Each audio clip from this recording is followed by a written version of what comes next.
Welcome to Expand Your Fempire with Katarina Rando, the podcast for women in business on a mission, sharing ideas to support you to grow, lead, and thrive. Now, here's your host, Katarina Rando. Bing, bing, bing. This is Katarina Rando. Welcome back to another episode of the Expand Your Fempire podcast. I am blissing because today we have the phenomenal Haley Gray as our guest expert. Haley, you may or may not know, is the founder of Women's Entrepreneur Network. This is a group on Facebook with over 75,000 members. She is also a marketing master, a marketing maven, and author of Fearless Marketing, your 8-figure business blueprint. Haley, thank you so much for being with us today. Bing, bing, Thank bing. you for having me.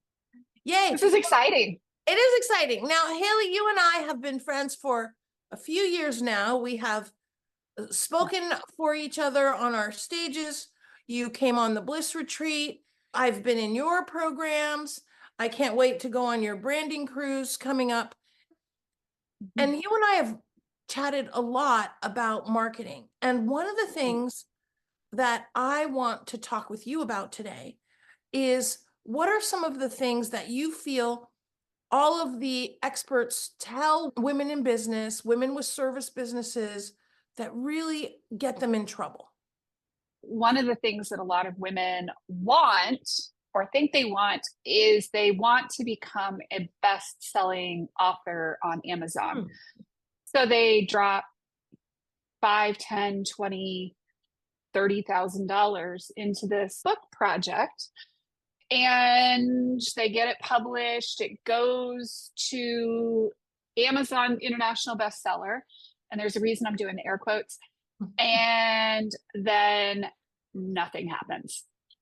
Yes. And Haley, as you know, I'm organizing my office, getting my upstairs office downstairs. And so I have this stack of books from clients. And some of them I've read and some of them I haven't gotten to yet. But there's this one that's on the top of my pile. It's this beautiful book. This woman put 2 years of her life into it, and she's not in business anymore. And of course, she was not my client. She was not my client. She did not take my advice when I said a book is not a business, and it's not the first thing you do. The first thing you do is get clients. I love that you've said this. Say a little bit more. What are your other thoughts on this? Well, I think that the reality for a book is that it, like so many of the other things that are kind of waved up into the sky as like, oh my God, this is going to be amazing for your business. This is going to generate passive income for you, or you think it's going to. Unless you are consistently and intentionally and methodically marketing that book, you're not going to make any sales of the book. And the reality for a lot of people is that the book doesn't dovetail completely into your business, and it's not designed as part of your sales funnel. So you create this thing and you spend all this time creating, and I can't tell you how many people come to me and they're like, Haley, I have all this content. And I'm like, I see that.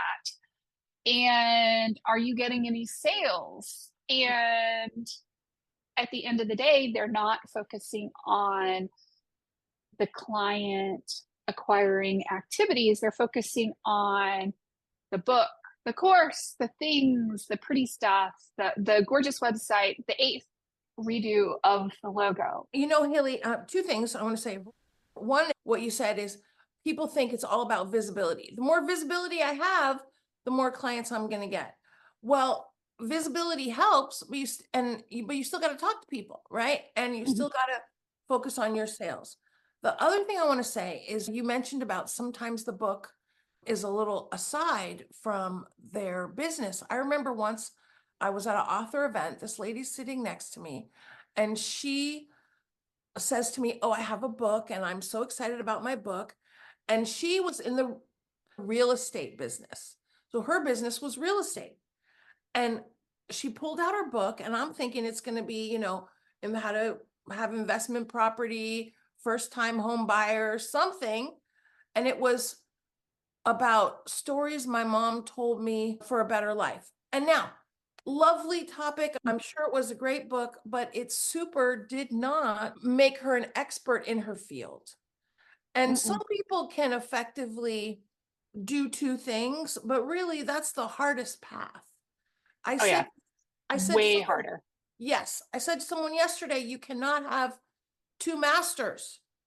You can only have one, meaning your business. And I think there's this illusion, multiple revenue streams too, that I've heard touted a bunch in the online world, because I've been in the online world a long time. Passive income, another lie, horrible lie that people are told. Passive income is rarely truly passive without investing massive amounts of money upfront. So a real estate investment trust, where somebody is actively managing the portfolio and managing and doing all that stuff. There's still work being done there. Right. It is not truly passive. Oh, I'm going to sell an e-course and people are just going to fall out of the trees and buy it. We're going to hang out at the e-course because here's what I tell gals over and over. I say, look, you might sell a lot of your e-course. If somebody buys your e-course and they don't finish your e-course, they're never going to give you another dollar. And this is the thing that I want women to get. It's not about client acquisition. It's about acquiring long-term and lifelong clients. And Haley, I know that's the way you roll. That's the way I roll. And this is another thing. Courses, online courses, and just like the book, they have to be marketed. And then those don't convert to long-term clients because most people never finish their course. Even when you have great email sequences and adult learning embraced in your course. Absolutely. And the other thing too is that, if you think about online courses, the finish rate is only somewhere in the 2 to 3% range. Oh my God. The statistics are horrible for finishing an online course. I only use online courses and online modules in my business as additional collateral. Oh, you're doing this thing with me. Oh, by the way, here's this other online course. Because the reality for online course marketing is that the cost of marketing a course and getting people into that course is so incredibly high that it is just not worth it. And I mean, I know people are going to look at me and they're like, but Haley, you have hundreds of thousands of followers. And I'm like, and yes, and I can choose where I'm trying to get people. Do I want people into that course that it is $497 and $997 and they're only going to ever give me money once? Or am I going to be looking at someone who is a one-on-one consulting client that is paying me thousands of dollars, or done for you client that's thousands of dollars? Where am I going to spend my time and my money? I don't have infinite resources. Nobody does. Which clients are you going to spend your time and your resources going after? Do you want that one-time, one-off that you made an actual profit of $23 on? Or do you want somebody over here that you're making a much better profit margin on? So Haley, I love this because this speaks to strategy. And of course, you also know I love group programs, and group programs help keep people engaged. I'm suggesting you deliver that course in the form of a group program, because then your clients will keep coming back. I love what you said about, do I want to put my attention on selling this course that's going to give me low profit margin and they're going to only buy once, or long-term clients that will make a much more substantial investment? For me, I have my center in San Francisco that we rent to women if they want to do their workshops. All my clients get to use it. I don't put any attention on renting it, because why do I want to put attention on renting something for one day, maybe profit of $400? Because it takes just as many sales conversations as it does to enroll someone in a big course. I bought a skirt yesterday from a direct seller gal. I had 2 phone calls and 3 Facebook communications with her, and all I was buying was a skirt. So my point is that you have to be strategic about what you're putting your attention on, and is that going to turn into long-term and lifelong clients? Beautiful. Absolutely. Okay, good. So Haley, now, you know what, my friend? I cannot have you here and not talk with you about how does somebody build a thriving Facebook group. And really, you're great at the Facebook building of getting all the members, but you're also great at cultivating engagement in your group. Can you talk to either of those a little bit about your thoughts? Let's start with the first one. How do you get so many people in your group? And then let's talk about how you keep them engaged. So when I was first starting my group, the first few years, I did a number of different things. And here's one of the reasons I don't really push so hard on necessarily building a great big Facebook group as being hugely profitable, because most people would either not be willing or not be able to do some of the things I did. I did workshops every single week in my group, every week for a year. And then when we had the ability finally to do Facebook Live, I used to do Facebook Lives in my group and trainings in my group every single day at 10 p.m. Eastern for years.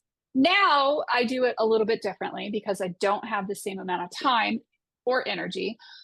And I put shorts and reels and other things in my group, and I occasionally do longer trainings. And I spend a lot of time and effort and energy engaging the group. So asking questions, starting conversations, having conversations with people. And I will tell you that having a group with good SEO in the name, so search engine optimization, so you know what you're getting when you join the group. It's Women's Entrepreneur Network. It's not the most exotic name, but people know what they're getting there. And because I have, at this point, engagement in the group, Facebook also recommends the group to grow it. So it's one of those things where I haven't had to put as much effort and energy into the group.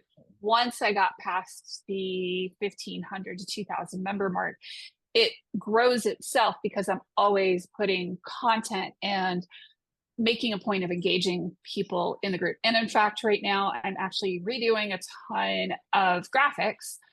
You probably heard me kvetching last night that I wanted to poke my eyes out because I'm literally generating thousands of graphics, my team and I, and scheduling thousands of posts for engagement purposes on our social media. You are so impressive.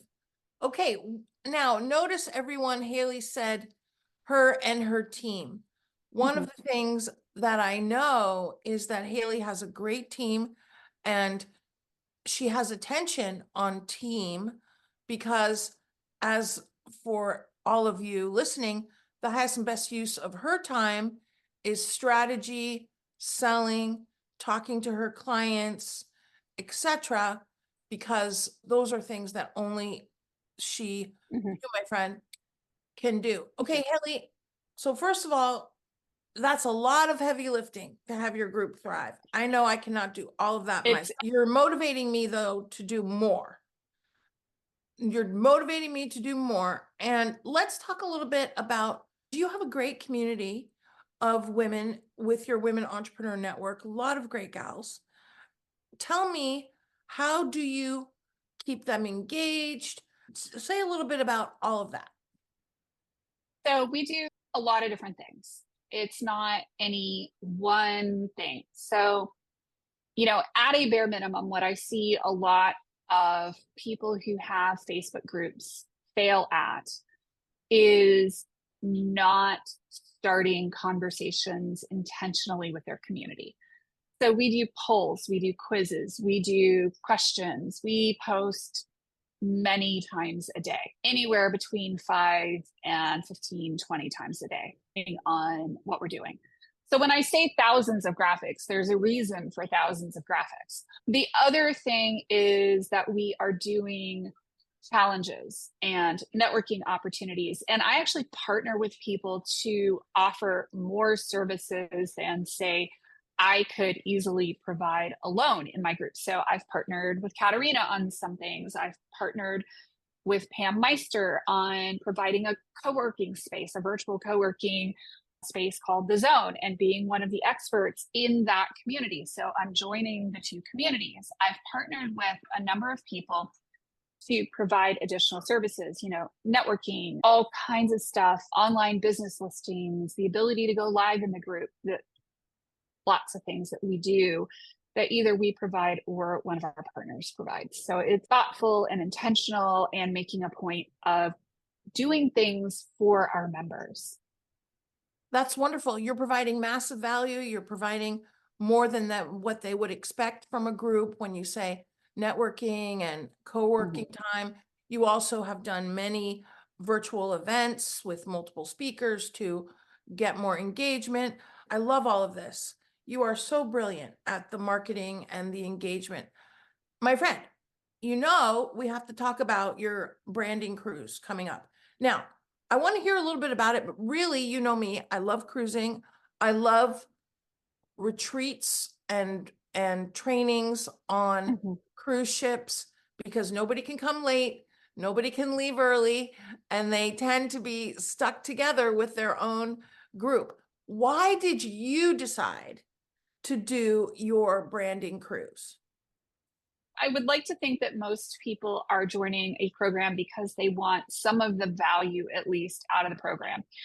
And one of the things that we're doing with this cruise in September, it's a brand strategy cruise. So this whole year, we're working on elevating particular aspects of your brand and your strategy in your business. And then on the cruise, we're actually bringing a photographer and a videographer. And we are doing photo shoots in a variety of different scenarios to make sure that you've got the photos that you need for your social media, for, all of the stuff that you do for your branding, for your website, for your branding, for all of the things.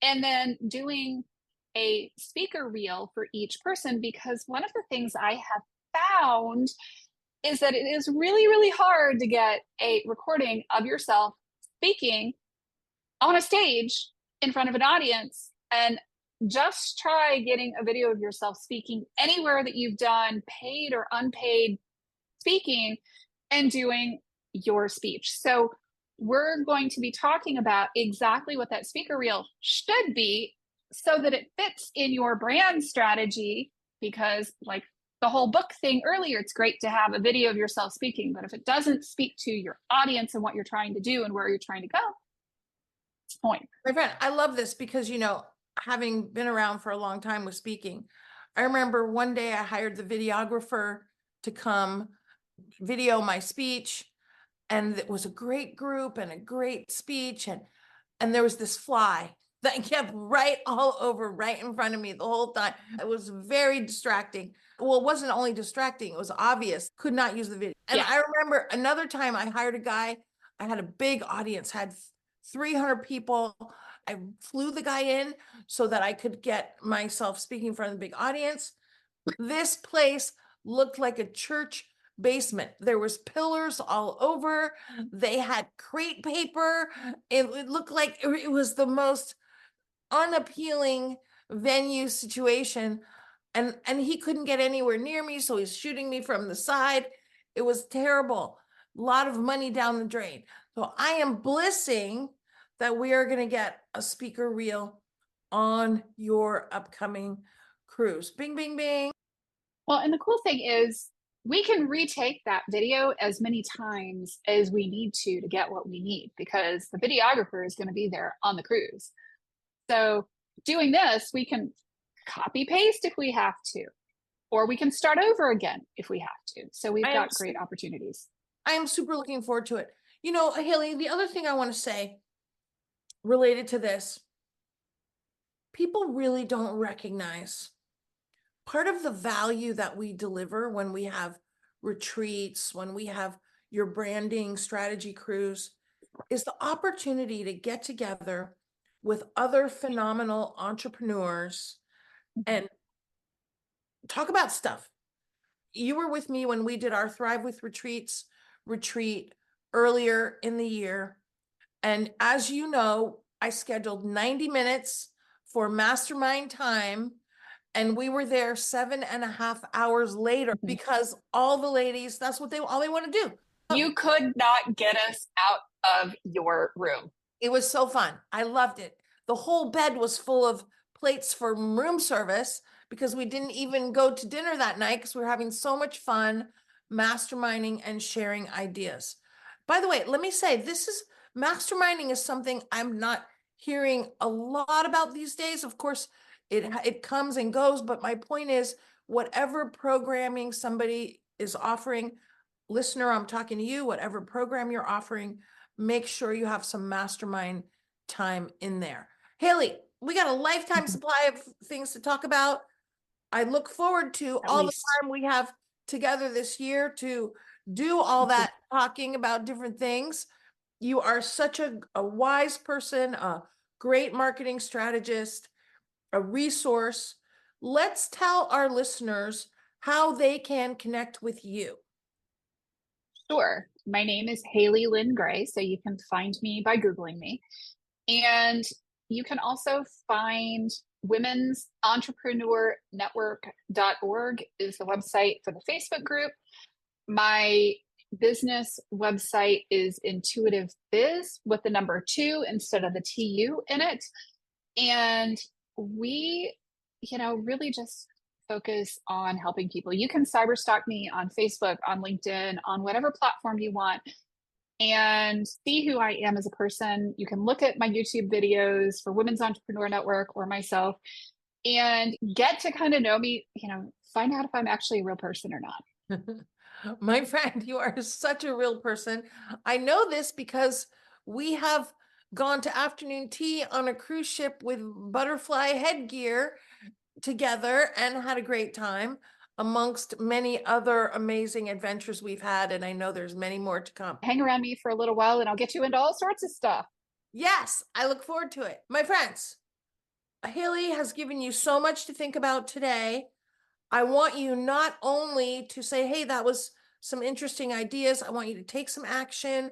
I want you to join her Women Entrepreneur Network Facebook group so you can see how she does her thing and you can take some of those ideas for you. And hey, you may want to join Haley and myself for one of our monthly free virtual interactive workshops. Bing, bing, bing. Love to you all. Remember, you got massive value to bring. There's a lifetime supply of people to serve. By the way, if you have not checked out Thriving Women in Business Facebook group, please do. This is Katerina Rando telling you, go, be yourself, do your thing, serve your people, and massively monetize your mastery so you can build your fempire. Bing, bing, bing. We hope you enjoyed this episode of Expand Your Fempire with Katerina Rando.